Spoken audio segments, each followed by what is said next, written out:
আসসালামু আলাইকুম, সবাইকে রাবেয়াস কিচেন হাউসে স্বাগতম। আমি আজকে দেখাবো মিষ্টি কুমড়োর চপ। সেজন্য মিষ্টি কুমড়োগুলো এভাবে গ্রেটার দিয়ে কেটে নিয়েছি। তারপরে কুমড়োগুলো থেকে পানিটাকে এভাবে চেপে বের করে নেব। সবগুলো কুমড়ো থেকে পানিটা চেপে নিয়েছি। এখন এর ভিতরে দিয়ে দেব হাফ কাপ পেঁয়াজ কুচি, কাঁচামরিচ কুচি আপনাদের পছন্দ অনুযায়ী দেবেন, যে যেমন ঝাল খেতে পছন্দ করেন।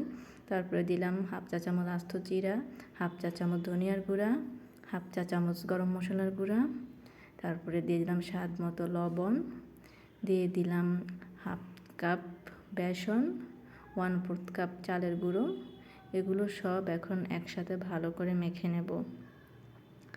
এই যে দেখেন মাখা হয়ে গেছে, এইভাবে মেখে নেবেন। তারপরে এভাবে হাতের ভিতর নিয়ে চপের আকার দিয়ে দিবেন। আমি এইভাবে সবগুলো তৈরি করে নিয়েছি।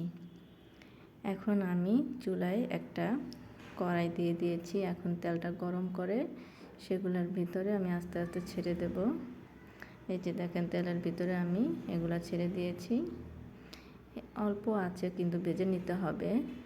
আঁচ বাড়িয়ে নিলে পুড়ে যাবে, উপর দিয়ে পুড়ে যাবে, ভেতরে হবে না। তাই অল্প আছে এগুলা ভেজে নিতে হবে। এই যে দেখেন আমি ভেজে নিচ্ছি। এভাবে উল্টে পাল্টে নিয়ে ভেজে নেবেন। লাল হয়ে আসলে নামিয়ে নেব। এভাবে নেড়ে চেড়ে আমি এখন তুলে নেব। চপগুলো আমার হয়ে গেছে, দেখেন কত সুন্দর কালার এসেছে। এই যে দেখেন আমার চপগুলো হয়ে গেছে। এভাবে আমি সবগুলো চপ ভেজে নিয়েছি।